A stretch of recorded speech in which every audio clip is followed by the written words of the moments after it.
Hello dear friends, आज का जो हमारा टॉपिक होगा it is about Panchayati Raj system. फिर इसके बाद इसमें हम करेंगे डिस्कस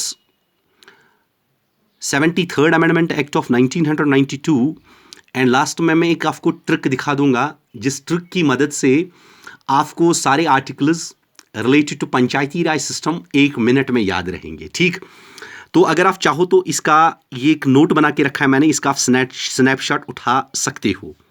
ठीक है, अब मैं इसको एक्सप्लेन करूंगा। देखो, जनरली लॉर्ड रिपन जो है, Lord Ripon, he is considered as the father of local self government in India. अब आपको समझना पड़ेगा, देखो there are 3 levels of government. 3 levels होती है गवर्नमेंट की। One is central government, another is state government and the third one is local self government. ठीक, तो लॉर्ड रिपन को इस लोकल सेल्फ गवर्नमेंट का फादर माना जाता है इन इंडिया। ठीक, अभी लोकल सेल्फ गवर्नमेंट जो होती है वो 2 टाइप्स की होती है। एक होती है पंचायत, पंचायत रूरल एरियाज में, means in villages, and municipalities for urban areas. Municipalities होती है अर्बन एरियाज के लिए। ठीक, पहले थोड़ी सी हिस्ट्री पे जाते हैं, थोड़े से इतिहास पे जाते हैं। देखो, जनरली जब हम पंचायत की बात करते हैं, when we talk about the word panchayat, most of the people, rural people means गांव के जो लोग हैं, वो ये सोचते हैं कि पंचायत का काम होता है टू डू जस्टिस, मीन्स उनका काम होता है इंसाफ करना। है कि नहीं है? But it's not so. ऐसा बिल्कुल भी कुछ नहीं है, क्योंकि पंचायत का कोई भी जुडिशियल पावर नहीं होता है। They do not have any judicial powers, number first thing. Number second, वो कोई जज नहीं होते हैं। नंबर थर्ड, वो कोई कोर्ट नहीं होता है। नंबर फोर्थ, उन्होंने कोई कॉम्पिटिटिव एग्जामिनेशन पास नहीं किया होता है। ठीक, अब आपको इस बात पे चलना होगा, इस बात पे पहुंचना होगा कि what was the need to introduce panchayats in India. क्या जरूरत थी कि पंचायत राज सिस्टम इंट्रोड्यूस करना पड़ा इंडिया में। देखो, आफ्टर इंडिपेंडेंस मींस इन 1947 पे अगर हम चले तो 1947 के बाद सेंट्रल गवर्नमेंट होती थी। सेंट्रल गवर्नमेंट होती है तो दिल्ली में होती है। स्टेट गवर्नमेंट जो होती है वो होती है in the Capitals of the state, means राज्य की राजधानी में होती है। तो जनरली ये देखा गया कि गांव जो होते हैं या गांव के इलाके जो होते हैं वो ज्यादातर इग्नोर हो रहे हैं, और गांव के लोग जो है वो दूर हो रहे हैं सियासत से। ठीक है, मींस वो सियासत से, पॉलिटिक्स से दूर होते जा रहे हैं। ठीक, तो क्योंकि उन दिनों 90% जो आबादी थी, 90% जो पॉपुलेशन थी वो गांव में रहती थी। ठीक, so in the year 1952, step by step हम चलेंगे। 1952 में NDC means national development Council setup किया गया। ठीक, in the year 1952 NDC was established, means setup in the year 1952, यानी कि नेशनल डेवलपमेंट काउंसिल को सेटअप किया गया 1952 में। एंड इसी साल में मींस 1952 में ही, इन द ईयर 1952 में ही क्या किया, नेशनल डेवलपमेंट काउंसिल ने सेटअप किया कम्युनिटी डेवलपमेंट प्रोग्राम। ठीक है, मींस नेशनल डेवलपमेंट काउंसिल ने कम्युनिटी डेवलपमेंट प्रोग्राम स्टार्ट किया। स्टार्ट क्यों किया ये community development programme? For the overall development of villages, means overall development of villages, गांव की बहबूदी और गांव की डेवलपमेंट के लिए ये कम्युनिटी डेवलपमेंट प्रोग्राम स्टार्ट किया गया। ठीक, मींस कि इससे क्या होता, एक तो होता, number first thing means community development programme से एक तो separation of powers, means powers की सेपरेशन होती। ठीक, दूसरा काम, इससे जो कम्युनिटी डेवलपमेंट प्रोग्राम है वो सेंटर एंड स्टेट गवर्नमेंट की जो पॉलिसीज होती वो इंप्लीमेंट कर पाता वो at the village level. Number next चीज, ठीक, मीन जो भी पॉलिसीज थी सेंट्रल गवर्नमेंट की या स्टेट गवर्नमेंट की वो इंप्लीमेंट कर पाता विलेज लेवल पे। नंबर थर्ड थिंग वाज कि इससे लोग एक्टिवली पार्टिसिपेट करते इन द पॉलिटिक्स। लोग पॉलिटिक्स में एक्टिवली पार्टिसिपेट करते क्योंकि लोगों को रोजमर्रा की जिंदगी के बारे में थोड़ा पता तो रहता। ठीक, that was the reason to set up community development programme. ठीक, तो कम्युनिटी डेवलपमेंट प्रोग्राम को स्टार्ट करने के बाद इन द ईयर 1952 ध्यान आया नेशनल डेवलपमेंट काउंसिल को 1957 में, मींस 5 साल बाद, कि क्या जो हमने कम्युनिटी डेवलपमेंट प्रोग्राम स्टार्ट किया था वो सही से काम कर रहा है या नहीं कर रहा है।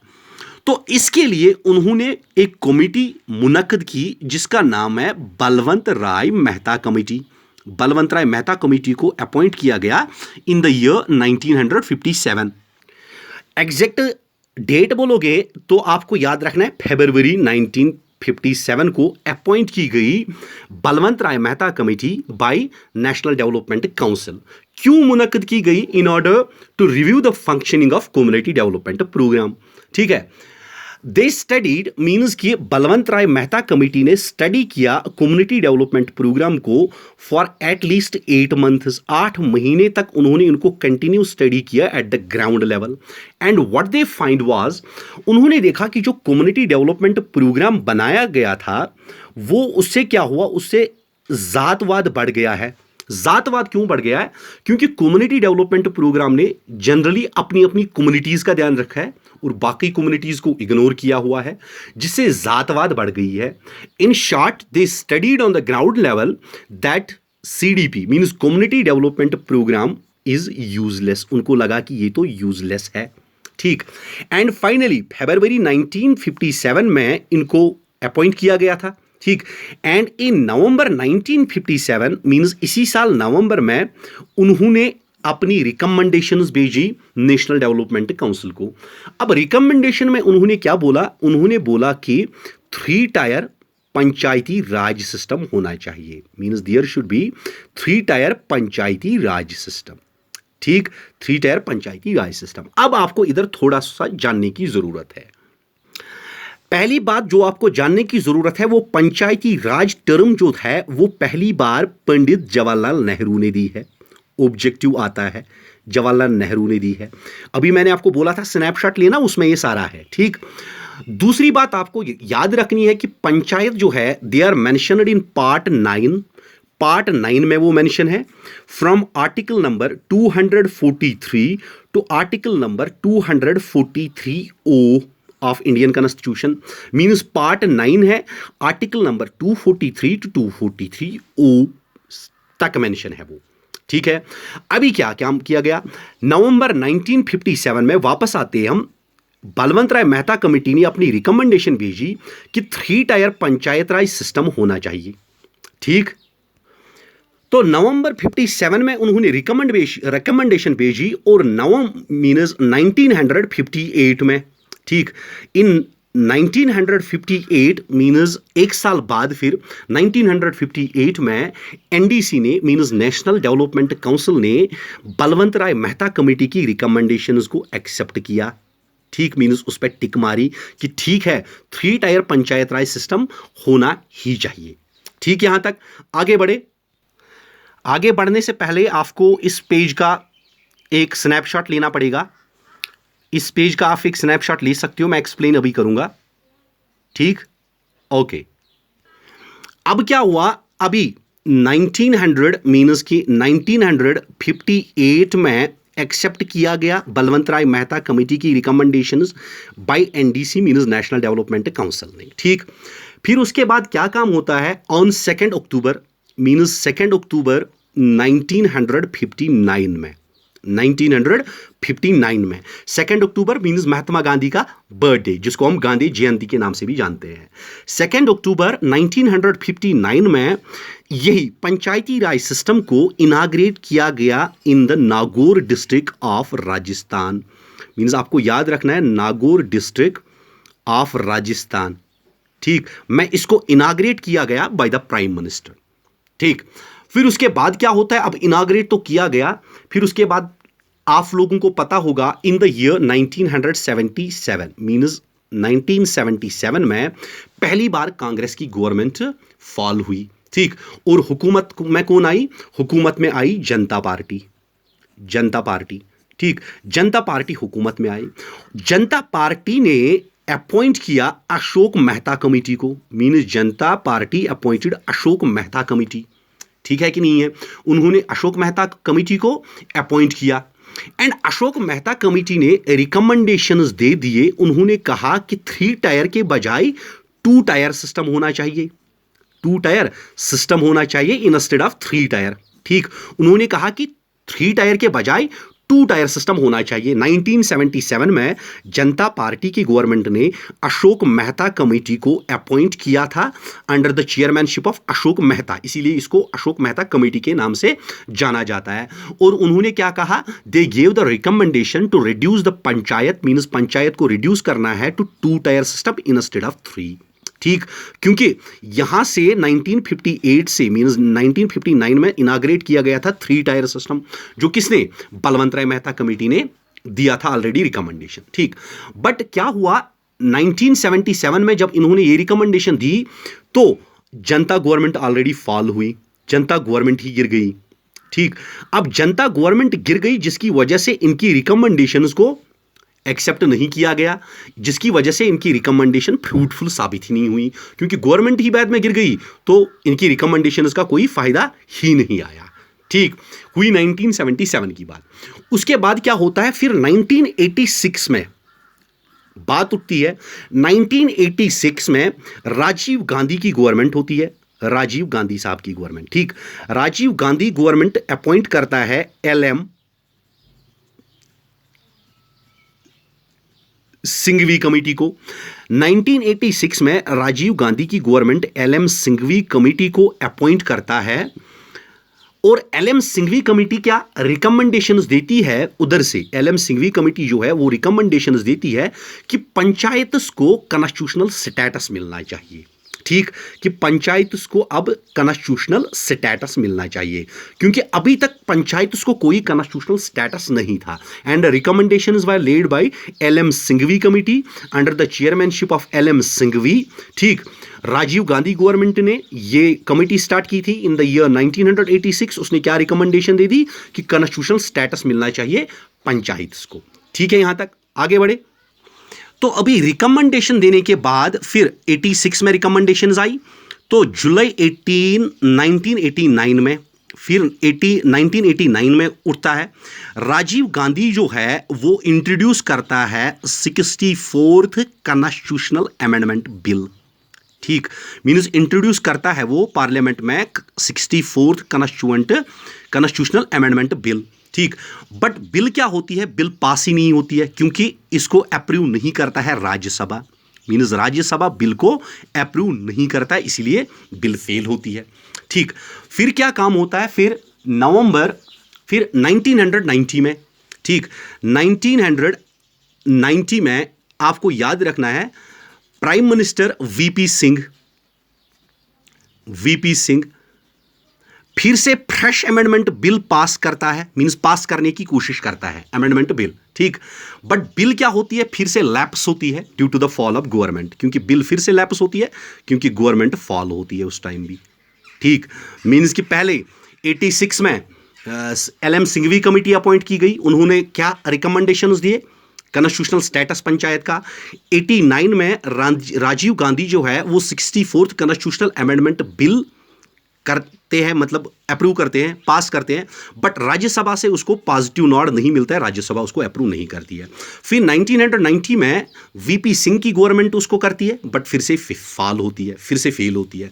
फिर फाइनली 1991 में, ठीक, फाइनली 1991 किसकी गवर्नमेंट आती है, 1991 में आती है नरसिम्हा राव की गवर्नमेंट।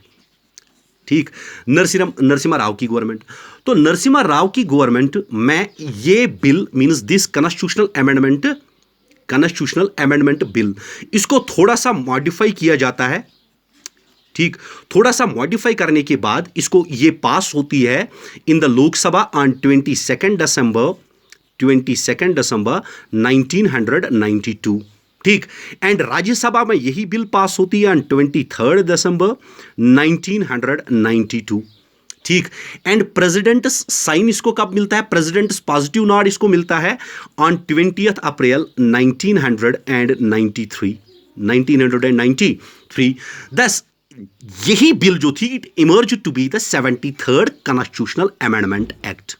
ठीक, ये जो कॉन्स्टिट्यूशनल अमेंडमेंट बिल पास हुई in the Lok Sabha on 22 December 1992, in the Rajya Sabha on 23 December 1992, this prove to be 73rd constitutional amendment act of 1992, इसी को बोला जाता है। ठीक, नाउ हमें पढ़ना है कि what were the main features of the 73rd amendment act of 1992। पहले तो इसमें क्या बोला गया, इसमें 3 टायर पंचायती राज सिस्टम बोला गया। 3 टायर का मतलब है विलेज लेवल पे, ब्लॉक लेवल पे एंड डिस्ट्रिक्ट लेवल पे। ठीक है, तो विलेज लेवल पे क्या बोला जाता है, इसको ग्राम पंचायत के नाम से। ब्लॉक लेवल पे पंचायत समिति एंड डिस्ट्रिक्ट लेवल पे जिला परिषद। ठीक, अब इसके मेंबर्स जो होते हैं they vary from state to state, वो वेरी होते हैं फ्रॉम स्टेट टू स्टेट। ठीक है, हमें ये याद रखना है। बट इसमें अगर हम देखें जनरली मिनिमम मेंबर्स 5 होने चाहिए, मैक्सिमम मेंबर्स होने चाहिए 31। ठीक, अब ब्लॉक लेवल की बात करें, इसमें मिनिमम मेंबर्स होने चाहिए 20 एंड मैक्सिमम मेंबर्स होने चाहिए 60। अब डिस्ट्रिक्ट लेवल की बात करें, इसमें मिनिमम मेंबर्स होने चाहिए 50 एंड मैक्सिमम मेंबर्स होने चाहिए 75। बट रिमेंबर, जैसा कि ऑलरेडी मैंने आपको बोला कि it varies from the number of members varies from state to state. ठीक है, this was the first feature. Number next चीज क्या था, नेक्स्ट चीज ये था कि पंचायत को डायरेक्टली इलेक्ट किया जाएगा। Means the members of the panchayat के जो भी मेंबर्स होंगे, members of panchayat are elected, वो अब इलेक्ट होंगे directly by elections, means elections directly होंगे। ठीक, this was the second feature of the 73rd amendment act 1992। इसके बाद जो एक फीचर इसका है वो ये है कि हेड्स ऑफ द पंचायत जो होंगे, means heads of the panchayat, जिनको मीन्स डिफरेंट स्टेट्स में उनको डिफरेंट नेम्स से जाना जाता है, हमें उनके नेम्स को कुछ नहीं करना है, but heads of the panchayat will be elected, nominated या अपॉइंटेड। मीन्स उनको इलेक्ट किया जाएगा, अपॉइंट किया जाएगा या नॉमिनेट किया जाएगा as decided by the state legislature. जैसा स्टेट लेजिस्लेचर चाहेगी वैसे ही वो चाहे इलेक्ट होंगे या अपॉइंट होंगे या नॉमिनेट होंगे। This was the third feature. ठीक, उसके बाद number next point is there should be reservation होनी चाहिए for SC, for ST and for women. इनके लिए रिजर्वेशन ऑफ सीट्स होनी चाहिए। अब शेड्यूल्ड कास्ट के लिए 15% होनी चाहिए, शेड्यूल्ड ट्राइब के लिए 7:1/2% एंड वुमेन्स के लिए 1/3 ऑफ द सीट्स। मीन्स अगर 100 सीट्स टोटल है तो 33 सीट्स रिजर्व्ड रहेगी फॉर द वुमेन। ठीक है कि नहीं है। फिर उसके बाद in order to next point means कि पंचायत का इलेक्शन लड़ने के लिए एज जो रिक्वायर है it is 21 years. Means 21 years age is required in order to contest the elections of panchayat. फिर पंचायत के लिए एक फिक्स्ड टर्म रखी गई है दैट इज 5 ईयर्स टर्म। ठीक है, फिर पंचायत की एक अपनी बजट होगी and after every 5 years panchayat की एक अपनी बजट होगी एंड आफ्टर एवरी 5 ईयर्स 5 साल के बाद जो स्टेट फाइनेंस कमीशन होगा वो इनके अकाउंट्स को ऑडिट करेगा। मीन्स देखेगा फाइनेंशियल रिसोर्सेज, मीन्स जो फाइनेंस हुआ है वो कहाँ पे खर्च हुआ है, कहाँ पे नहीं हुआ है। ठीक, इलेक्शन जो होंगे of the panchayat means panchayat के इलेक्शन जो होंगे that will be conducted by state election commission. ठीक, खाली 2 ऐसे इलेक्शंस होते हैं जो स्टेट इलेक्शन कमीशन करता है, एक तो पंचायत का, दूसरा म्युनिसिपैलिटीज का। ठीक, स्टेट इलेक्शन कमीशन इलेक्शन कराएगा। तीसरा, जब इनका टर्म खत्म हो जाएगा मीन्स पंचायत का टर्म खत्म हो जाएगा उसके बाद 6 महीने के अंदर अंदर नेक्स्ट इलेक्शन होने चाहिए। These are some of the important and main features. पहले, members of the panchayat are elected directly by elections. दूसरा, हेड्स ऑफ पंचायत को अपॉइंट किया जाएगा, इलेक्ट किया जाएगा या नॉमिनेट किया जाएगा as decided by the state legislature. फिर उसके बाद इलेक्शन ऑफ द पंचायत जो होंगे उनको कौन कंडक्ट करेगा, स्टेट इलेक्शन कमीशन। ठीक, फिर उसके बाद 3 टायर ऑफ गवर्नमेंट होती है, विलेज लेवल पे, ग्राम पंचायत ब्लॉक लेवल पे, पंचायत समिति डिस्ट्रिक्ट लेवल पे, जिला परिषद। ठीक, फिर उसके बाद रिजर्वेशन ऑफ सीट्स होगी SC ST एंड वुमेन के लिए। 21 ईयर्स ऑफ एज रिक्वायर है। पंचायत को 5 ईयर्स की टर्म होगी। एंड उसके बाद पंचायत का क्या है काम है, पंचायत का 5 साल के बाद स्टेट फाइनेंस कमीशन जो है वो रिवाइव करेगा financial resources of the panchayat, या इनके मतलब ऑडिट लगेगा इनको। ठीक है, with this we have completed 73rd amendment act. आप एक काम कीजिएगा, इसका भी आप स्नैपशॉट लीजिएगा। These are some of the main features of the 73rd amendment act of 1992। But don't forget to subscribe share my YouTube channel. ठीक है, ये हुआ अमेंडमेंट एक्ट एंड पंचायत के रिलेटेड। अब हमें जो मेन चीज करनी है वो ट्रिक कैसे याद रखें हम, in order to remember and in order to memorise the entire articles related to the panchayat for our entire life. So अब हम आर्टिकल्स पे चलते हैं। देखो, ट्रिक स्टार्ट करने से पहले आपको कीवर्ड्स याद रखने पड़ेंगे। देखो 243 जो है इट इज डेफिनेशन, इसको आपको याद रखने की जरूरत नहीं, आप डायरेक्टली याद रखोगे 243 डेफिनेशन है। फिर 243 मैंने खाली लिखा है 243 ए, फिर सी, फिर डी, फिर ऐसे। देखो ए है ग्राम सभा। ग्राम सभा आपको पता नहीं होगा, ग्राम सभा का मतलब होता है ऑल द मेंबर्स, वो सारे members that are eligible to cast their vote in the panchayati election. Means panchayat election में जो भी मेंबर इस लायक होगा कि वो वोट दे सके, उन सबको ग्राम सभा बोला जाता है। उसके बाद election of the members of chairperson, उसके बाद reservation of seats, duration, disqualification, powers and functions, financial provisions, state finance commission, audit of accounts, state election commission, existing laws, interference by the courts. ठीक, अभी इसमें कुछ missing होंगे। देखो ए, फिर directly सी है, बी मिसिंग है। ठीक, फिर DEFGHIJK LM इधर मिस है, तो NO है। ठीक है, पहले हमें ये सब याद रखने की जरूरत है, वो इसीलिए क्योंकि ये जो है ये मेन एग्जाम्स में आते हैं। ठीक, वो जो 2-3 है वो कम ही एग्जाम्स में आते हैं, उनके बारे में भी हम बात जरूर करेंगे। पहले इन सब के बारे में बात होगी। देखो, अभी आपको कंफ्यूजन हो सकता है कि ये तो इनमें से बीच में कोई मिस है, तो ये कैसे करें हम। देखो, गर्मी में जनरली आप क्या चीज यूज करते हो, AC यूज करते हैं, AC यूज करते हैं ना। फिर उसके बाद C के बाद सारे, मींस B बीच में मिसिंग है, उसको रहने दो। AC यूज करते हैं, फिर DEFGHI तक पहुंचे, उसके बाद JK means Jammu and Kashmir. Jammu and Kashmir को आप नो बोलोगे, नहीं भाई हमें नहीं जाना जम्मू एंड कश्मीर। ठीक है केली, ठीक है कि नहीं है। तो इसमें आपको खुद ही देखो, पहले AC तो आपको याद आया कि B इसमें मिसिंग है, साइड में लिखोगे B।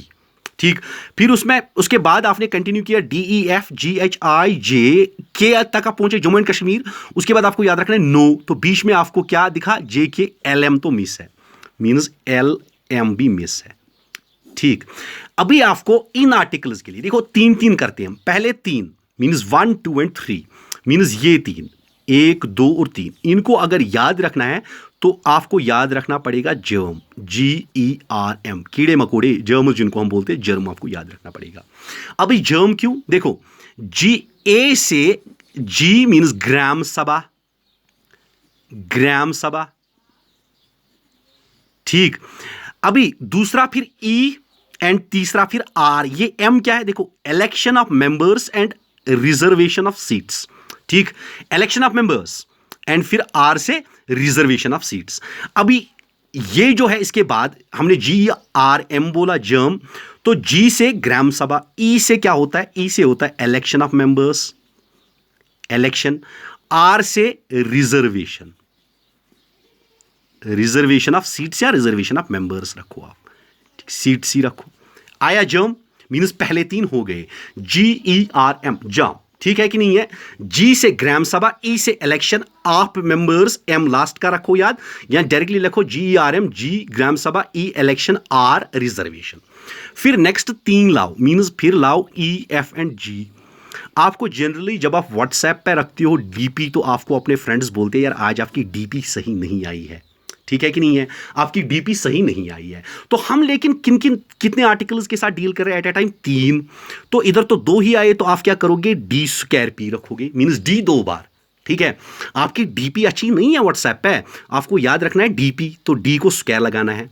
ठीक, डी को स्क्वायर लगा लिया तो मीन्स डी 2 आए, डी 2 बार आए और पी आया। तो आपको पहला वाला जो याद रखना है वो रखना है ड्यूरेशन। ठीक, फिर उसके बाद याद रखना है डिस्क्वालिफिकेशन मीन्स डी डी, और पी का याद रखना है powers and functions means powers. आगे ये 3 भी मीन्स आई 6। उसके बाद जो नेक्स्ट वाले 3 है उसमें थोड़ा आपको याद रखना पड़ेगा। देखो जनरली हमारे बॉर्डर पे कौन सा फोर्स होता है, वो होता है उधर हमारे बॉर्डर पे होता है BSF means border security force, हमारे बॉर्डर पे होता है। बट बी को अगर हम रिप्लेस करेंगे ए से तो एएसएफ होगा। ठीक है कि नहीं है? आपको याद क्या रखना है, बॉर्डर सिक्योरिटी फोर्स। बट आप बी को रिप्लेस करोगे ए से एएसएफ, ऊपर से ही नीचे आना है मीन्स इधर से जाना है मीन्स पहले इधर लिखना है फिर ये। अब एफ का मतलब क्या है, इधर आप देख पाओगे एफ का मतलब है फाइनेंशियल प्रोविजंस या टैक्स जिसको आप बोलोगे। ठीक, तो F means financial provisions, financial provisions means क्योंकि हमने क्या लिखा एफ एस और ए। ठीक, मीन्स एफ पहले आएगा फिर ए फिर ये, क्योंकि हमने बीएसएफ रखा है इसको उल्टा करके लिखना है। फिर फाइनेंशियल प्रोविजंस आ गया, फिर उसके बाद एस। ठीक, एस का मतलब फिर उसके बाद स्टेट फाइनेंस कमीशन, हमारा एस आ गया था तो state finance commission means state finance commission. ठीक है कि नहीं है? मीन्स आया फिर ए से audit of accounts means audit होता है अकाउंट्स का। ठीक है, तो रहा ये 3 याद, क्योंकि हम 3 के साथ डील कर रहे हैं। उसके बाद जो बचे वाले 3 उनके लिए आप याद रखोगे सी, SEE, CLIC, life insurance corporation of India. ठीक, सी देखो LIC को, ये आपको याद रखना है। अगर आप ये वाला देखोगे के वाला तो SE मीन्स पहले वाले दो वर्ड्स, SE का मतलब क्या है, state election commission, state election commission. और फिर EC का मतलब क्या है, वो तो N के लिए है, EC means existing laws, existing laws. फिर IC रहा तो IC means interference by courts, interference by courts. तो आ गया, पहले आपको क्या याद रखना है, जर्म, GRM जर्म, फिर DP डी स्क्वायर P, फिर तो ASF आपको याद रखना है उल्टा, क्योंकि देखो BSF आपको याद रखना है बट आपको ये उल्टा करना है मीन्स ऐसे करना है BS और F।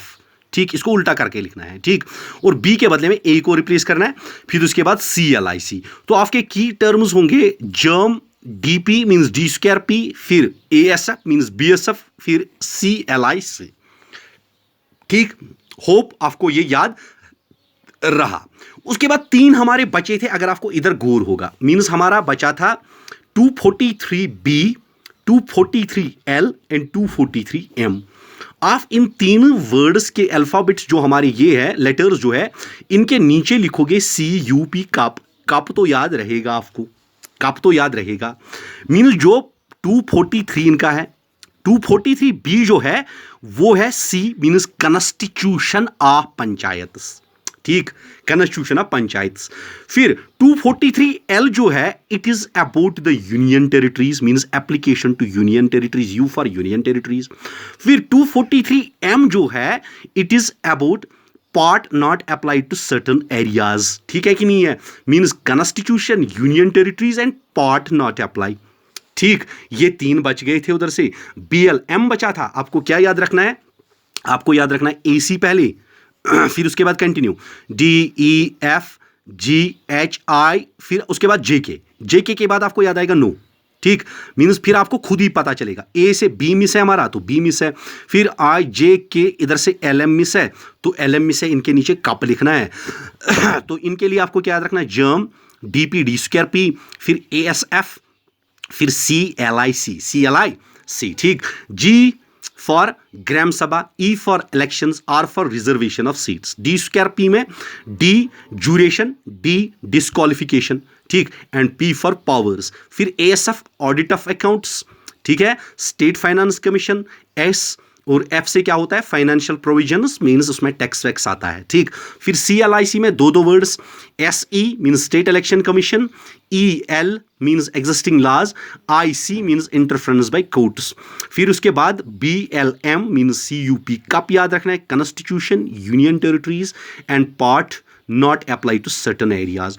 Hope you understood this and hope आपको ये ट्रिक अच्छी लगी होगी। अगर अच्छी लगी होगी तो please do like, share and subscribe my YouTube channel, ताकि सारों को थोड़ा सा बेनिफिट मिले इनसे, इन ट्रिक से। तो next time I am going to come with another trick. ठीक, hope you are good and hope you are in a process to make your parents proud.